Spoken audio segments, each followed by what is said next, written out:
L'éducation d'un enfant constitue une tâche merveilleuse, mais en même temps immense, et semble parfois dépasser nos forces humaines. Comment lui montrer le chemin, l'éveiller à la source de la vie? Comment manifester la tendresse en restant ferme sur certaines choses? Comment voir clair dans un monde où peu de repères subsistent, et pour lequel l'héritage chrétien apparaît comme un obstacle plutôt qu'un soutien?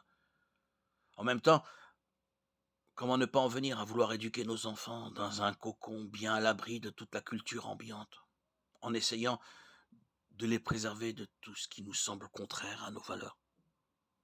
Tant que les enfants sont petits, disons jusqu'aux alentours de 10-12 ans, la famille fonctionne d'un seul bloc.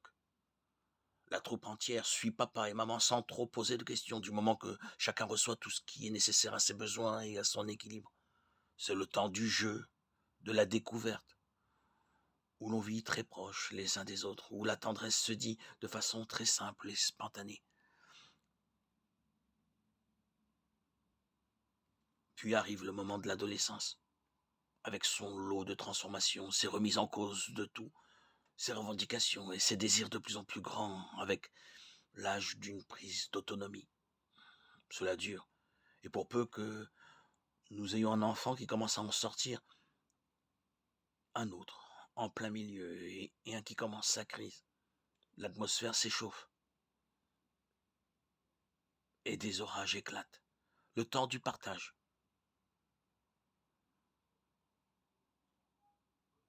se fait loin. Comment tenir alors notre rôle de parent? Comment tenir bon contre l'esprit du monde?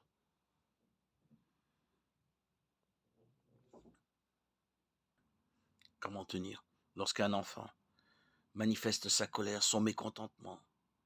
Il revient de nombreuses fois à la charge pour exprimer ses désirs. On ne peut rien comprendre. On peut le prendre encore pour un enfant. Ne pas le laisser libre. Mais dans ces cas-là, dans ces situations, il faut tenir bon. Même si c'est pas facile. Même si à ses yeux on est trop exigeant, trop ringard. Il faut sans cesse faire face. Il nous faut sortir des pollutions du monde. Cela nous délivrera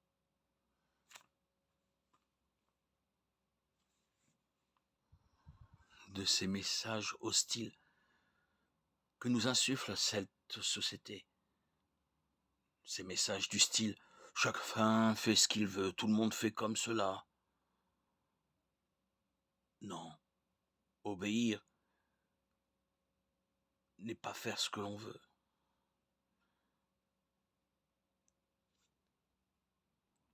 Alors l'adolescent se révolte.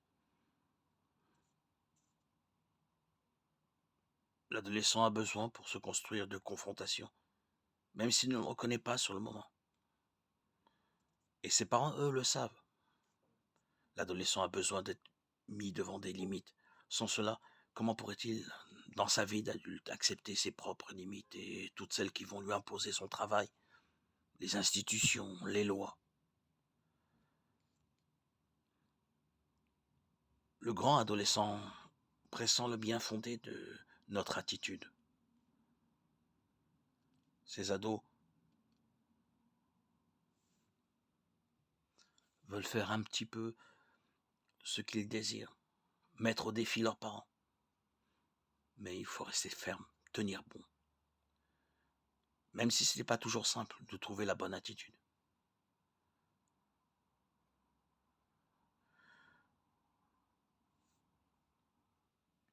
Reconnaissons que nous aussi, adultes, nous avons parfois du mal à recevoir l'éducation de Dieu. Nous nous révoltons face à tel événement, telle souffrance insupportable, ou telle limite que nous portons comme une écharde dans notre chair.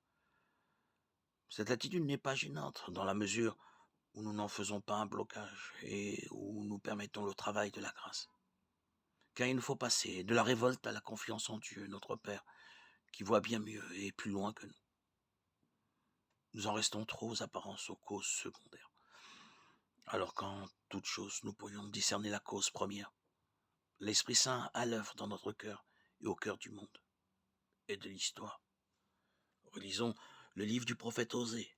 C'est moi qui lui apprenais à marcher en le soutenant de mes bras, et il n'a pas compris que je venais à son secours. Je le guidais avec humanité par des liens d'amour.